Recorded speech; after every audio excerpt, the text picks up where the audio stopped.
ಮಾಡೋದು ಸರಿ, ನಾನು ಹೇಳಿದ್ದೆ ಕೇಳ್ಬೇಕು, ನಾನು ಹೇಳಿದ್ರೆ ತಪ್ಪು ಅಂತ ನಾನೇ ಕೇಳ್ಬೇಕು. ನೀವ್ ಅನ್ಸಿದ್ ನೀವ್ ಮಾಡ್ತಾ ಇದೀರಾ, ನಿಮಗನ್ಸಂಗ್ ನೀವ್ ಇರ್ತೀರಾ, ನೀವ್ ಹೇಳಿದ್ದೆ ಸರಿ ಅಂತ ನೀವ್ ಅನ್ಕೊಂಡಿದೀರಾ ಅನ್ನೋದು ತಪ್ಪು ಅಂತ ನಾನೇ ಹೇಳಕ್ಕಾಗತ್ತೆ. ಇವಾಗ ನನ್ನ ಅನಿಸಿಕೆ ಕರೆಕ್ಟ್ ಅಂತ ಹೇಳೋದ್ಯಾರು? ಈಗ ನೀವ್ ರೆಟ್ಟೆ ಹಾಕಿದೀರಾ, ನನಗಿಷ್ಟ ಇಲ್ಲ, ಏನ್ ಇಟ್ಕೊಂಡು ರೆಟ್ಟೆ ಹಾಕೋ ನನ್ ಮುಂದೆ ಅಂದ್ರೆ ವಾಟ್ ಇಸ್ ದಿಸ್? ನಿಮ್ಮ ಜೀವನ ನೀವು ಹುಟ್ಟಿದ್ರಿ ಸ್ವಾಮಿ, ನೀವ್ ಹೆಂಗಾನ ಜೀವನ ನಿಮ್ ಜೀವನ ನೀವು ನಡೆಸೋ ಅಧಿಕಾರ ನಿಮಗಿಲ್ಲ ಅಂದ್ಮೇಲೆ ಹುಟ್ಟಿಯನ್ ನೀವು ಪ್ರಯೋಜನ. ನಾನು ಕೇಳ್ತಾ ಇರೋದು, ನೀವು ರೋಡಲ್ಲಿ ಹೋಗೋರು ಯಾರಿಗಾರ ಕಪಾಳ ಕುಡಿತಾ ಇದೀರಾ, ಯಾರ್ದಾರ ಮಕ್ಕಳ ಮೇಲೆ ಉಗಿತಾ ಇದೀರಾ, ಅಥವಾ ಸುಳ್ಳು ಯಾರ್ದಾರ ಮೇಲೆ ಏನೇನೋ ಸ್ಟೇಟ್ಮೆಂಟ್ಸ್ ಕೊಡ್ತಾ ಇದ್ರು? ಇಲ್ವಲ್ಲ. ನಾನು ಹಿಂಗ್ ಇರ್ತೀನಿ, ನಾನು ಹಿಂಗ್ ಮಾಡ್ತೀನಿ, ಆದ್ರೆ ತಪ್ಪೇನಿದೆ?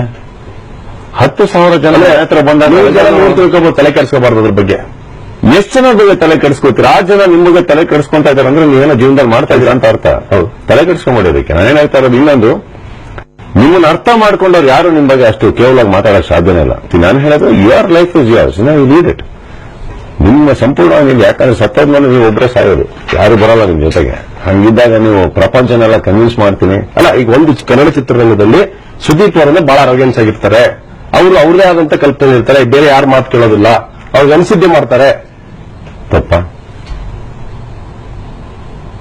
ನನಗೆ ಅನ್ಸಿದ್ ನಾನು ಮಾಡಪ್ಪ. ಸೊ ನಿಮ್ ಪ್ರಕಾರ ನೀವ್ ಹೇಳಿದ್ ಮಾಡ್ಬಿಟ್ರೆ ನಾನು ಒಳ್ಳೆಯವನ, ಅಥವಾ ನೀವ್ ಹೇಳಿದ್ ಮಾಡಿದ ತಕ್ಷಣ ನನ್ನ ಕರ್ಕೊಂಡೋಗಿ ಪಟ್ಟಾಭಿಷೇಕ ಮಾಡಿ ರಾಜ ಮಾಡ್ಬಿಡ್ತೀರ ಇಲ್ಲಿ? ಮತ್ತೆ ಚಿತ್ರರಂಗ ನಿಮ್ಮನ್ನ ಹಾಗೆ ನೋಡಲ್ವಾ? ನನ್ನನ್ನು ಸೇರಿದ್ರೇನೆ ಚಿತ್ರರಂಗ ರೀ, ನನ್ನನ್ನು ಬಿಟ್ಟು ಚಿತ್ರರಂಗ ಇಲ್ಲ. ಇವತ್ತು ಕನ್ನಡ ಫಿಲ್ಮ್ ಇಂಡಸ್ಟ್ರಿ ಅಂತ ನೀವು ಹೇಳಿದ್ರೆ Sudeep is a part of Kannada film industry. So without Sudeep ಇದೇ ಸ್ಟೇಟ್ಮೆಂಟ್ ಸುದೀಪ್ ಮಾತಾಡ್ತಾನೆ ಅಂತ ಅನ್ಸಲ್ವಾ? ಬಿಡಿ, ತುಂಬಾ ಆರಾಮ್ ಬರೀರಿ, ನಾಳೆ ಅದ್ರ ಬಗ್ಗೆ ನಂಗೆ ಬೇಜಾರ ಇಲ್ಲ.